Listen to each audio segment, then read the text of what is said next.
Bom dia, aqui quem vai falar é a missionária Dionísia Alecrim.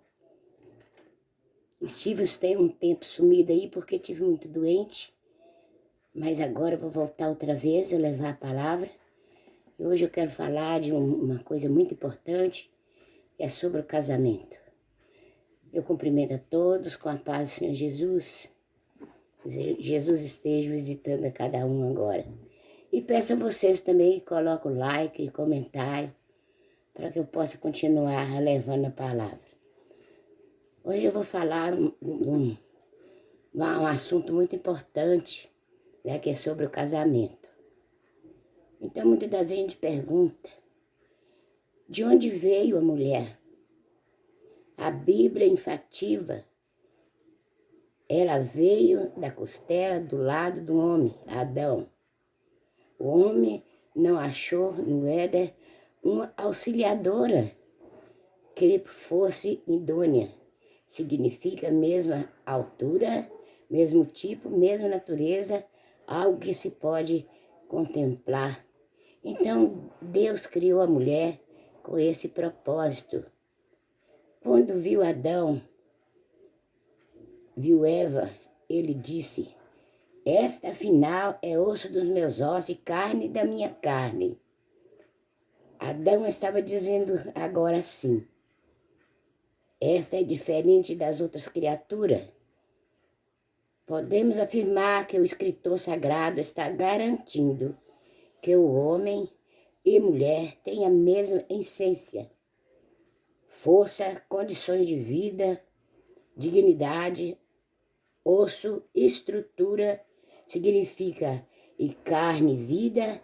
Em outras palavras, é como se Adão e Eva pudessem dizer um ao outro: você é a minha própria estrutura, a estrutura da minha própria vida.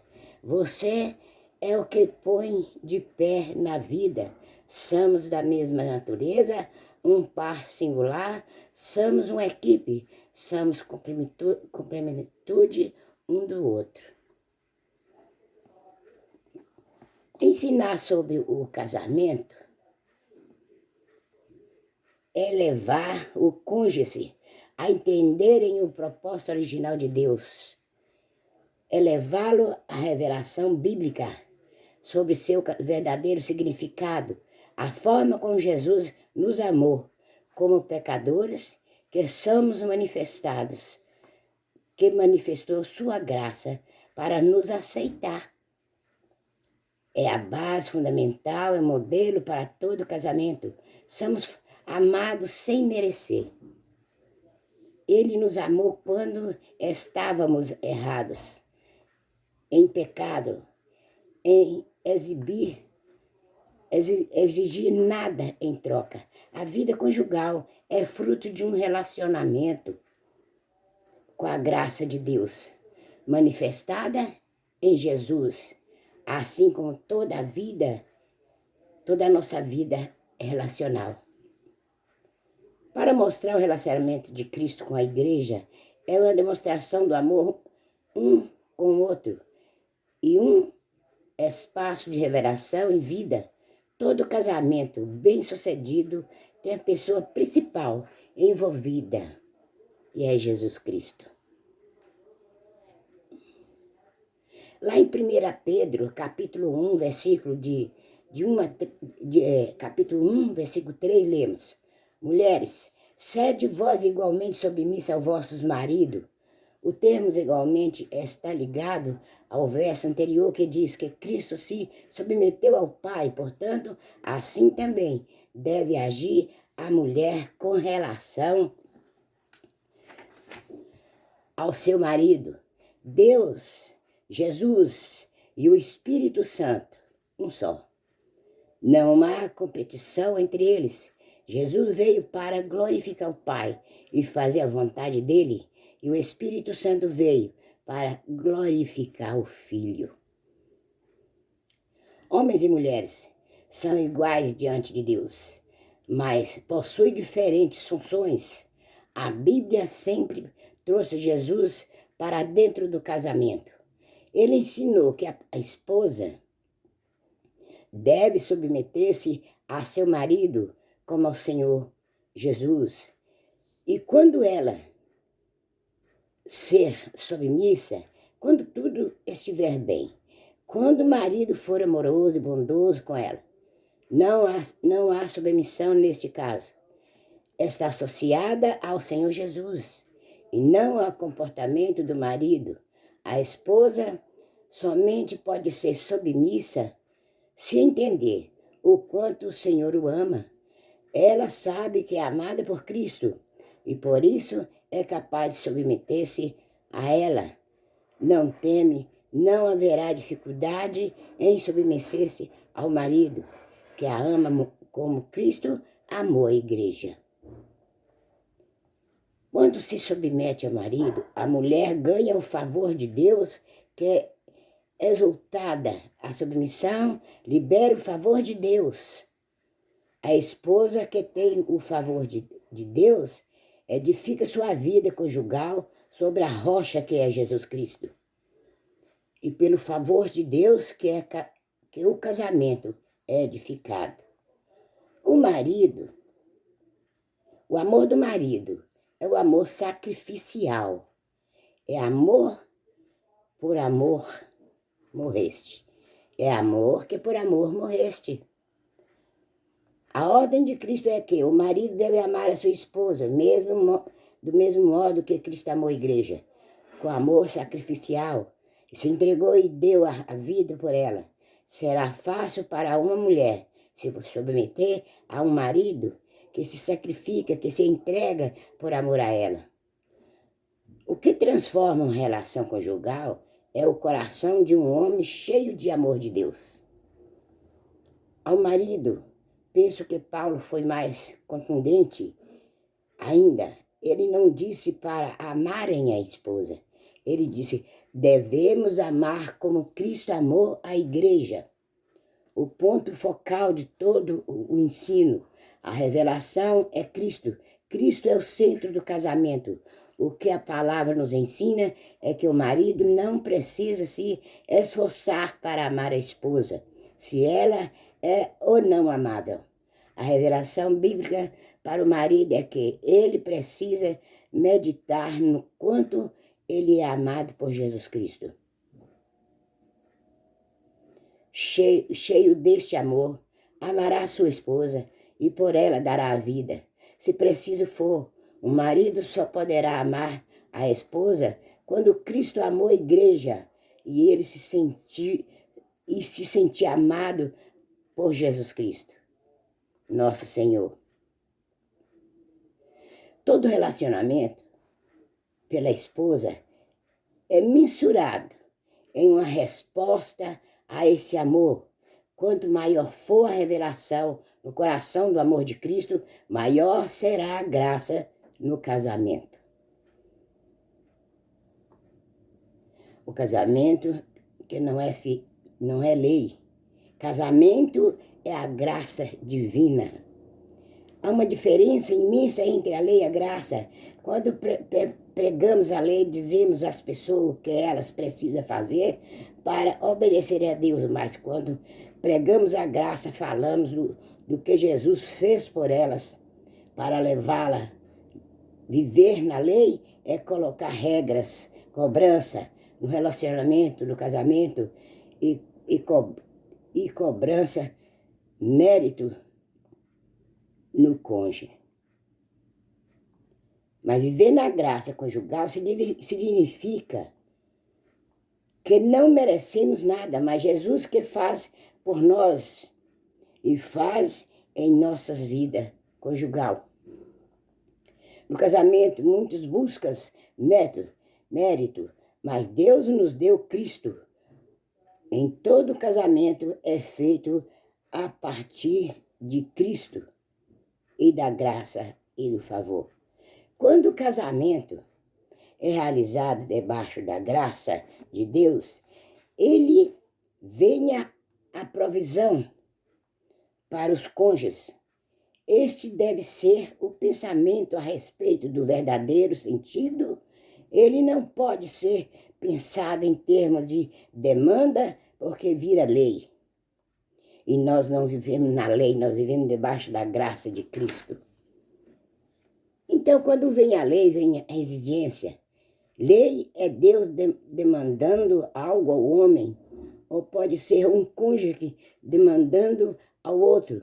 Biblicamente, a graça é provisão, e Deus suprindo o homem para fazer aquilo porque ele foi ensinado e revelado na cruz. Na lei, Deus manda o homem fazer. Na graça, Deus faz pelo homem. Este é o segredo, o princípio do casamento. Está debaixo da graça, deixar Deus fazer por você na sua vida conjugal. Porque os cônjuges estão sempre reivindicando cobranças, coisas uns dos outros. Quem reivindica acha que merece um cônjuge melhor, se sente injustiçado. Marido e mulher, não precisa ficar lembrando um ao outro a obrigação de cada um. Somente quando o cônjuge reconhece que não é merecedor, obtém o favor de Deus. É preciso ter revelação justa de Cristo e reconhecer que não há justiça própria no conjugal. Somente quem vive debaixo da graça conhece que vive confiando no favor imerecido. A condição para o cônjuge desfrutar da graça é rejeitar a justiça do alto merecimento e reconhecer que não merece coisa alguma, mas se tem algo, é a própria graça de Cristo operou nele e através dele. Um casamento na lei é debaixo de demanda, cobrança, exigência, pois é isso que ela produz. Um casamento na graça é cheio de perdão, misericórdia, aceitação, amor, isso é graça. Um casamento na graça está debaixo da revelação de como o cônjuge é amado pelo Senhor. O segredo, o princípio é trazer o Senhor para dentro do seu casamento. Todo o relacionamento conjugal deve ser uma resposta ao amor de Jesus que transmite a graça. A graça não condena o erro do cônjuge. Deus não condena o pecador na presente dispensação da graça, que conforme a afirmação de Jesus, não veio condenar, julgar, mas salvar. A natureza de Deus é longânima, perdoadora, misericordiosa, amorosa, e por isso uma das características do amor destaca em 1 Coríntios capítulo 13, versículo 5. E quando ele não é facilmente provocado, ou seja, ele não se exaspera na vida conjugal. Precisamos desta graça sobre graça. 2 Pedro 1, 5 e 7. Lemos que o Senhor vos aumenta a justiça, aumenta e faça crescer em amor uns para com os outros e para com todos. E vós também, pondo nisto mesmo toda diligência, acrescentai à vossa fé a virtude a ciência, e a ciência a temperança, e a temperança a paciência, e a paciência a piedade, e a piedade é o amor fraternal é a caridade. Todo mérito é da graça. Se cada um dos cônjuges tiver a revelação do que é casamento cristão, eles farão de seu casamento o maior empreendimento de sua vida. Os céus estarão sempre abertos para abençoar um casamento debaixo da graça. Lá em Efésios capítulo 4, versículo 29, diz assim: não saia da vossa boca nenhuma palavra torpe, mas só o que for boa para promover a edificação, para que dá graça aos que o ouvem. Palavra torpe significa algo corrompido e não é próprio para o uso. É algo de qualidade ruim, pobre, impróprio para o uso do sem sal.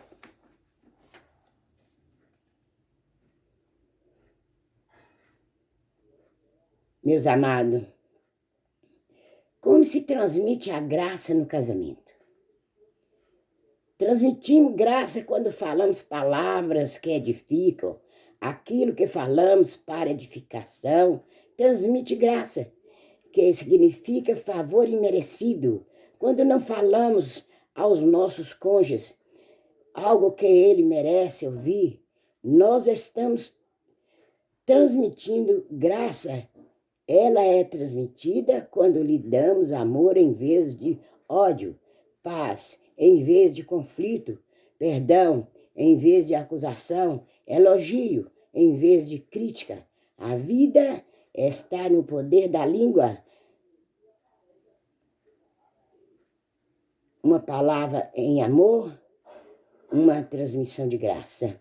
Infelizmente, quando um cônjuge erra e o outro critica em base no que ele merece ouvir, segundo o conceito da lei, estando transmitido morte. Porque palavra dita baseada no que ele merece ouvir, devido à atitude e comportamento e resultante em condenação da lei.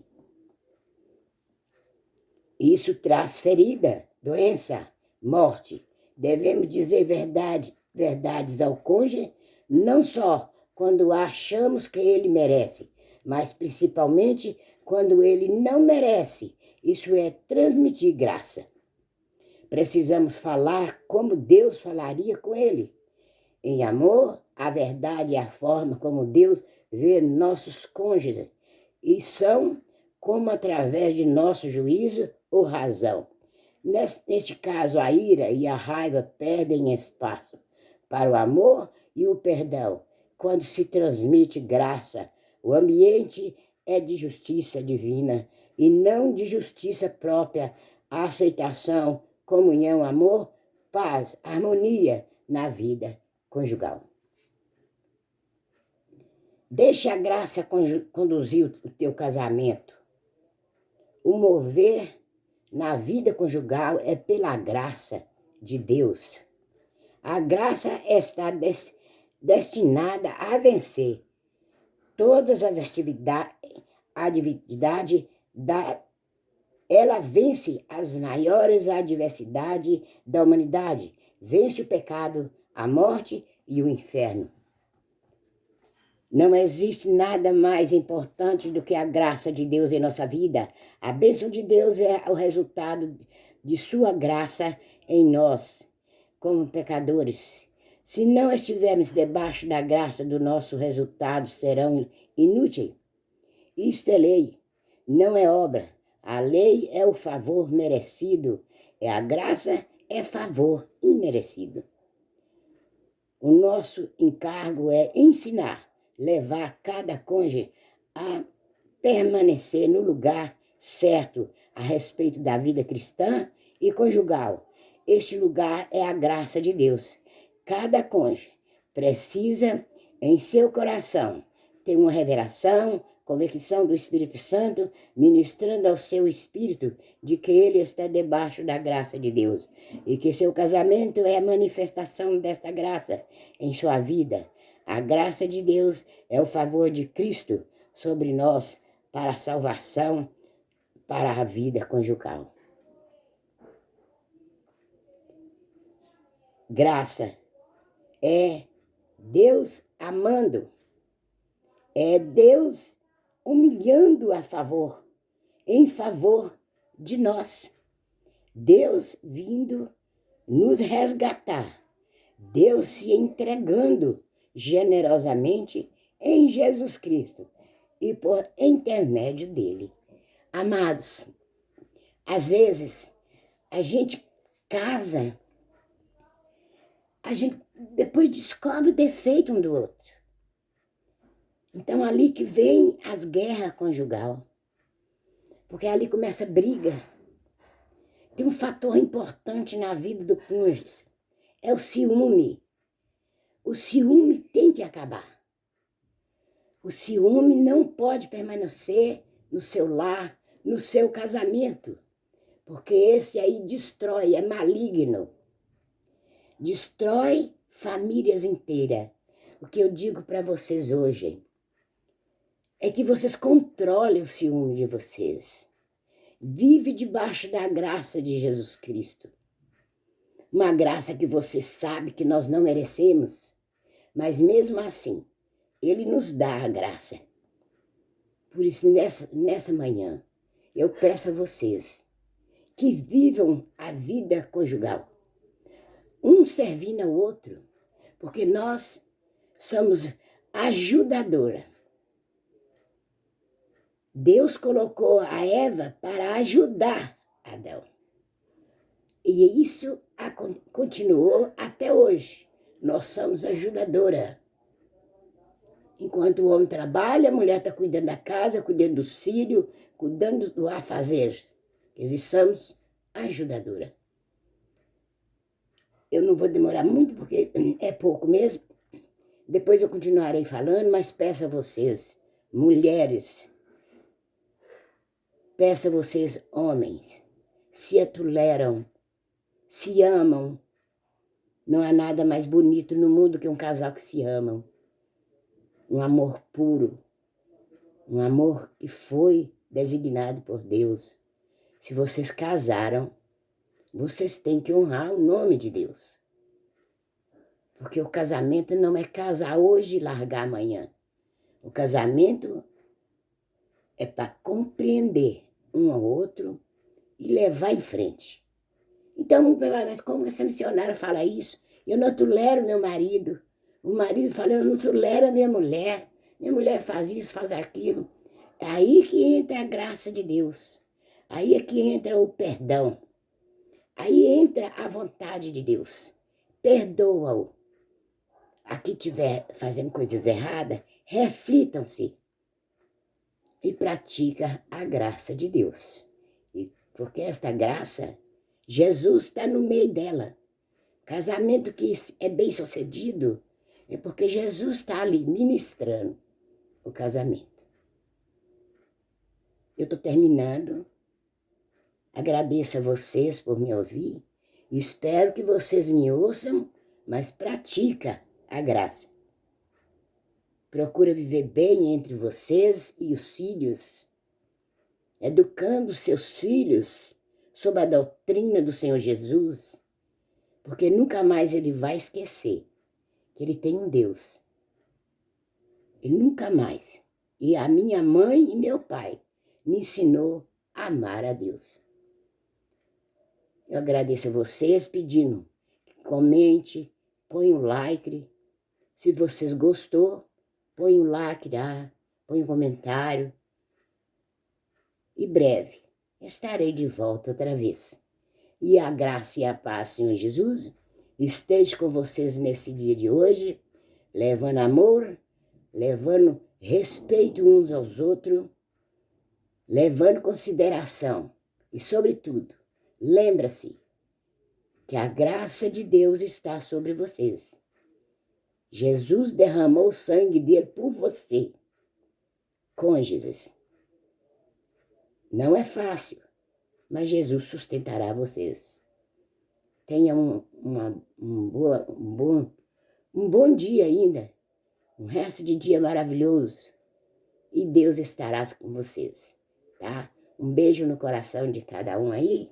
Fica com Deus, todos vocês, em nome de Jesus. Amém e graças a Deus.